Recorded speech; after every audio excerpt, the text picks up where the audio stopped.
More and more people travelled on the Fat Controller's railway. Everyone had to work very hard indeed.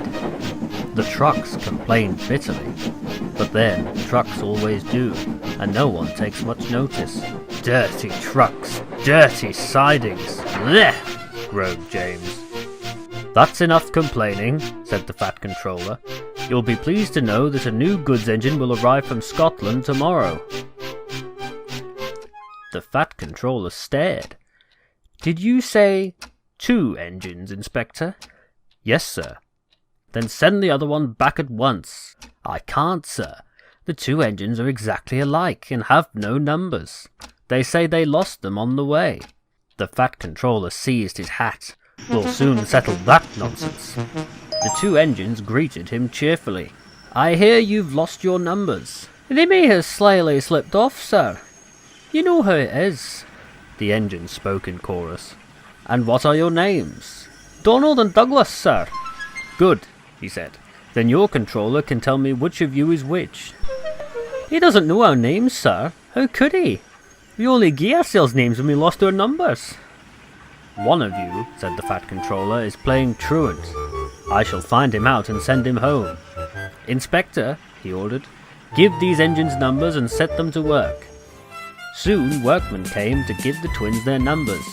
Donald 9 and Douglas 10. Now 9 and 10, smiled the inspector. Here is Duck. He'll show you round before you start work.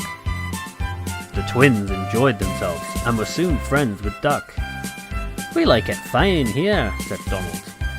That's good, smiled Duck. But take my advice. Watch out for Gordon, Henry and James. They're sure to try some nonsense. Dinna fesh yourself. We'll soon settle them. Donald and Douglas had deep-toned whistles. They sound like buses, said Gordon. Or ships, sniggered Henry. Tugboat Annie, laughed Gordon. Ha ha ha! Donald and Douglas cruised quietly up. You wouldn't be making fun of us now, would you? Asked Donald. Gordon and Henry jumped. No, certainly not. That's fine, said Douglas. No, just mind the both of you, and keep it that way. That was the way Gordon and Henry kept it.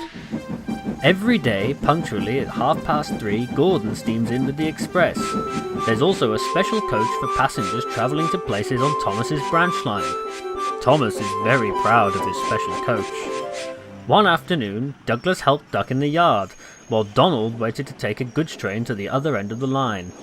As Duck was busy arranging Donald's trucks, Douglas offered to take away Gordon's coaches. Douglas was enjoying himself when an awful thought struck him. I hope the Fat Controller doesn't find out I shouldn't be here. I couldn't abide going back. He worried so much over this that he forgot about Thomas's special coach. He pushed it with the others into the carriage siding, then steamed off to join Donald at the water column. Soon Thomas came fussing. Where's my coach?